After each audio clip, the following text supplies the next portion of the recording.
I was standing in the living room of the house I had helped save 3 times. Once when my dad had back surgery and couldn't work, once during COVID, when my parents lost a big part of their retirement, and once last spring, when the furnace broke right before a cold spell. I paid the contractor before they even called for help. That day, I wasn't there to fix anything. I was just helping Dad scan some paperwork for his health insurance, something I did all the time. My dad, Gerald, never really figured out how to use the printer scanner, even after 10 years. He always said I was good with technology, even though I've worked in project management, not IT, for more than 10 years. He left a pile of papers on the dining table. I went through them quickly: medical files, Medicare forms, a couple of bills. Then I saw it, a thick, cream-colored folder, neatly labeled in my mom's handwriting: estate plan, final copy. I knew I shouldn't open it, but I had just paid their $2,178.41 property tax bill the week before. I was also planning to pick up their blood pressure medicine after I finished scanning. So I opened it. Inside was their will, signed and notarized just 2 months ago, their fully paid-off house, the rest of their retirement accounts, a life insurance policy. All of it was left to my brother, Mason Rivers. He's 29, doesn't have a job, still lives at home. He dropped out of college twice, spent a few years doing music, which mostly meant messing around in the garage and posting videos no one watched. My parents always said he just needed time to find his path. My name, Danielle Rivers, was in there once. One line. We love both of our children equally and trust them to care for one another. That was it. No mention of the taxes I paid, nothing about the money I sent without being asked, not even a thank you, just a nice way of saying, you don't need anything, and we don't owe you anything. I didn't say anything at first. I just stared at the paper while the scanner buzzed in the background. My hands were steady, my breathing wasn't. Dad walked back in with his coffee. You getting through that stack, Danny? He asked. I held up the folder. Is this how it is, Dad? I asked quietly. Everything to Mason? He froze, his coffee halfway to his mouth. Then he let out a long sigh, the kind that meant he already knew what I'd found. It's not what you think, he said. I didn't reply, because it was exactly what I thought. I didn't push him, not right away. He stood there holding his coffee like it would explain something. Then he said, we figured you'd understand. You're doing well, Danielle, you've always done well. They always said that when they didn't want to explain anything. You've always done well. Which really meant, you don't get to want more. I left the folder on the table and stepped outside to get some air. The porch swing creaked when I sat down. I had replaced that swing myself 2 summers ago. Same week the deck railing broke, and I paid a contractor to fix it, because Mason said he didn't have the money. Back then, I didn't mind. I was taught to take care of things, to step up. I grew up in that house. I shared a room with Mason until I was 13. When Dad finished the basement, I still remember painting the walls blue with Dad and Mason. Mom brought us lemonade and said, look at our little team. Some team. I stayed in Nashville after college because Mom said she couldn't sleep if I lived too far. I turned down a higher-paying job in Boston because I thought family mattered more. They never asked me to sacrifice, but they never told me I didn't have to. There were the small things: paying their car insurance, buying groceries when food stamps were delayed, calling the credit card company about late fees. And the big things, like wiring $11,000 from my savings to catch up their mortgage 4 years ago. I did it without thinking. I just wanted them to feel safe and not worry. And now, after everything, I was barely mentioned. I sat on the porch swing, looking at the old oak tree across the yard. Mason carved his initials into it once, Mr. Plus H, for a girl from his second high school. I wondered if he ever helped pay to have that tree trimmed. I wondered if Mason even knew it cost $800 to trim that tree last year after a storm almost split it in two. Did they ever stop to think about what I gave up? Not just the money, but the comfort, the peace, the life I could have had somewhere else. Or did they just think of me as the one who always showed up, so they didn't need to ask? I didn't go back inside. The porch swing made a small creak under me, then went quiet. I could still hear the scanner humming through the screen door. A few minutes later, Mom came out. She was wearing her usual pale blue cardigan, the one she always wore when she had something serious to say. The same one she wore that Christmas I gave her a gift card and Mason gave her a burned CD. She said she loved both. At first, she didn't sit. She just stood there, playing with the edge of her sleeve. Danielle, she said, calm, but firm. I didn't look at her, but she sat down beside me anyway. We didn't want you to find out like that. I gave a small nod. I wasn't going to speak just to make it easier for her. She let out a quiet breath. It's not that we don't love you. I stayed silent, because what kind of love forgets about you when it matters? She placed her hand on mine. It was warm but shaking a little. Mason's had a tougher time. You've always been steady, Danny. Steady, strong, reliable. Words that sound nice, until you realize they just mean people expect you to handle everything without needing anything back.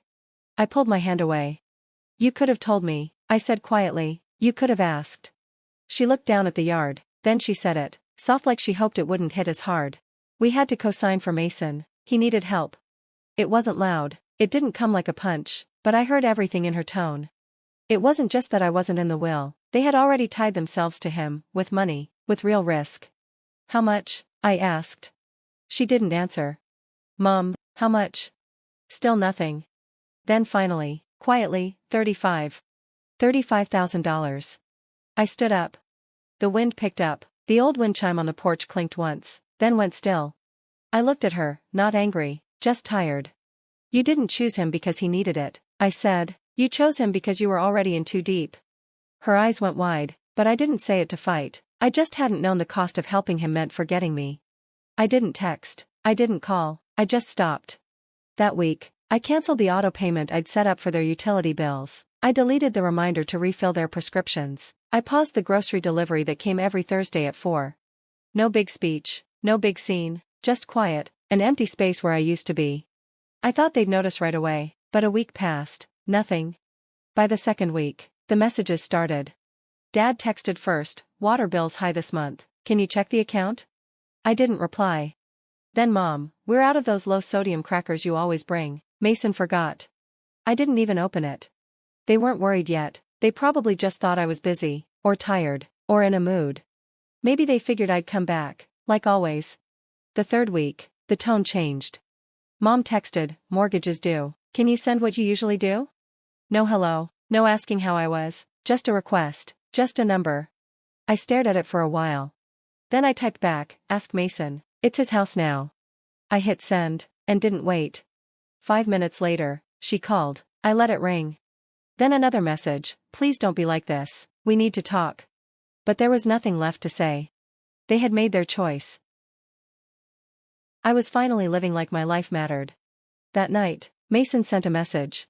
Danny, don't make this a big deal, just help them, like always. Like always. Like it was automatic, like I was just background noise, always there when needed. I wrote back, you're the one they chose, Mason, so be the choice. He didn't reply. The next morning, I woke up to a money request from Mom. $3,200, the exact amount for the overdue mortgage and late fees. No message, just the number. I declined it. A minute later, the phone rang, then again, then a text, we could lose the house if you don't help us. Then from Dad, you'd let your parents go homeless? I almost laughed, they weren't homeless, just uncomfortable. For once, they were feeling what I had carried quietly for years. I turned off my phone. They didn't lose me when they took me out of the will. They lost me when they assumed I'd keep giving no matter what. A week passed with no calls or texts. It was the quietest they'd ever been. And somehow, that silence was louder than their begging. I started sleeping better. Woke up without checking my phone. Cooked meals, for myself, not them. But silence never lasts in my family, not when they want someone to blame. The first sign was a voicemail from Aunt Lori. She rarely called, always said she stayed out of family drama. But that morning, she said, I'm not picking sides, honey, but your mom's worried sick, maybe just talk to them. That's when I knew, they were dragging other people into it. I checked Facebook, it didn't take long. A photo of the front porch. Caption, we gave everything to our children, but sometimes giving isn't enough. Dozens of likes, comments from family. One from Mason, some people think family is about money, they forget it's about showing up. I closed the app, not angry, just numb. They weren't just upset, they were changing the story. Making me the bad guy for not letting them use me anymore. The next day, an envelope showed up at my door. No return address. Inside, a copy of a foreclosure notice. It wasn't even addressed to me, but I knew the house number. I sat there for a minute. Then flipped the paper over and wrote on the back, maybe you should have left it to someone who could manage it. I didn't send it. Instead, I looked up the county website. The house was listed as at risk. Behind on payments, no money left. They'd used up the savings, probably trying to keep up appearances. Maybe hoping I'd step in before it got serious. Mason had spent everything. The money they gave him for security, for his future, it was gone. There was a time I would have fixed it. Called the bank, moved money around, found a way. But now? I poured a glass of water, sat at my kitchen table, and let it fall. You don't always need to set the fire. Sometimes you just stop putting it out. It started small. A vague post from Mom with a sunflower emoji. A photo of her and Dad on the porch. We raised them with love, we did our best, but sometimes, love isn't enough. No names, no blame, but I knew who it was about. So did everyone else. Aunt Trish commented, "You two are such amazing parents, you deserve better." Dad posted the next day, longer, less subtle. "We gave everything to our children, time, money, love. We thought we raised them right. But in the end, you can't control who turns their back on you." He tagged me. No call, no message, just a public post. I didn't respond, I just watched. Likes poured in. Comments from people I hadn't seen since high school. One said, "This generation doesn't understand sacrifice." And Mason? Of course Mason. He shared Dad's post with his own words. "Some people only care when they're getting something. I'd give anything to protect Mom and Dad. I guess not everyone sees family that way." I read it 3 times. The same man who hadn't paid rent in years, who drained their money, who let the house fall apart, was now the hero. The comments were worse. "You're such a good son. Your sister should be ashamed. They gave her everything, she just wanted more." None of them knew the truth. But they didn't want it either. They wanted a story. And my family gave them one. I might have stayed quiet. Let it blow over. But then I saw a like from Kelly. My cousin. The one who once said, "You're the glue in this family." Just a heart emoji, no words. But that hit harder than anything else. Maybe I thought she knew better. Maybe I thought she saw me. I shut my laptop. Sat in the dark. And something inside me broke. Not loud, not messy. Just a quiet click. They weren't just twisting the truth. They were cutting me out of it. They showed up on a Thursday. I should have seen it coming. The texts didn't work. The money requests failed. The guilt got old. So they came in person. The front desk called at 10:42 a.m. "MS, Rivers, your parents are here, and a man who says he's your brother." I stood in the hallway, staring at the floor while the receptionist kept talking. "They're asking to come up, said it's urgent." I took a slow breath. "Please tell them I'm not available, and they're not expected." A pause. "They said they'll wait." I nodded, even though she couldn't see. "Then let them." 20 minutes later, my phone buzzed.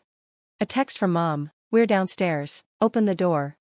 Another, "We're not leaving until we talk to you." I didn't hurry. I finished my meeting, answered 2 emails, then went downstairs. They were standing at the building entrance, close together, like they had planned how this would go. Dad stood straight, like he was holding back a speech. Mom clutched her purse with both hands, eyes looking around. Mason looked like he wanted to be anywhere else. They all turned when I walked out the door. No one said anything at first. I stayed where I was, arms crossed, calm. "Danielle," Mom said, already sounding upset. "We need to talk." I looked at her, then looked past her. The street was quiet. A delivery van drove by in the distance. I didn't say anything. Dad cleared his throat. "You're really going to let us lose the house over this?" I let the words hang there. "Then you really thought I wouldn't." He started to speak, but I cut him off. "You left me out, gave everything to Mason. And now you want the same help I gave for years, without asking." No one said a word. Mom stepped forward, her voice softer. "We thought you'd understand, you've always been the strong one." I nodded. "And you used that as an excuse to forget me." Mason mumbled something. I didn't catch all of it, something about not asking for any of this. "But you took it," I said. He looked down. Dad put his hands on his hips. "We fed you, raised you, you owe us something." I almost laughed. "I paid that debt, month after month, year after year. And still, you erased me." Mom's lips started to shake. "We didn't mean to hurt you." I stepped a little closer. "Then why did you wait until I walked away to realize I was the one holding everything up?" Still, no one answered. Mason reached for the door. I held up my hand. "Don't, you're not coming up, you're not coming in. I'm not your solution this time." No yelling, no big scene, just quiet. They stood there, 3 people who used to call themselves my family. And me? I was done trying to matter to people who only noticed me when they wanted something. They didn't lose me when they changed the will. They lost me when they thought I'd never walk away. I didn't block their numbers. I didn't have to. The silence I gave them said more than anything they could throw back at me. They kept texting for a while. Mom tried kind words. Dad got colder, blaming, accusing. Mason mostly stayed quiet. Just one final message from him. You think this makes you better, walking away? I didn't reply. A few days later, I went for a walk. No reason, I just needed to move. Somehow, I ended up near my old neighborhood. The street looked the same, cracked sidewalks, a half-painted fence. Then I saw the house. A for sale sign out front. Shutters faded, grass dying. I stopped on the sidewalk and looked. The porch light was off. The swing I had fixed was gone. So was the windshield that used to hang by the door. I didn't go closer. I didn't need to see inside. That house didn't hold me up. I held it up. And now, it was someone else's problem. As I turned to leave, my phone buzzed. Once, then again. I didn't check it. I already knew who it was. Buzz, stop, buzz. I pulled out the phone and looked. Missed call, Mom. Missed call, Dad. Voicemail, new. I muted it. Slipped it back into my coat pocket. No need to listen. I already knew what it would say. I walked home in the cold, still air of late autumn.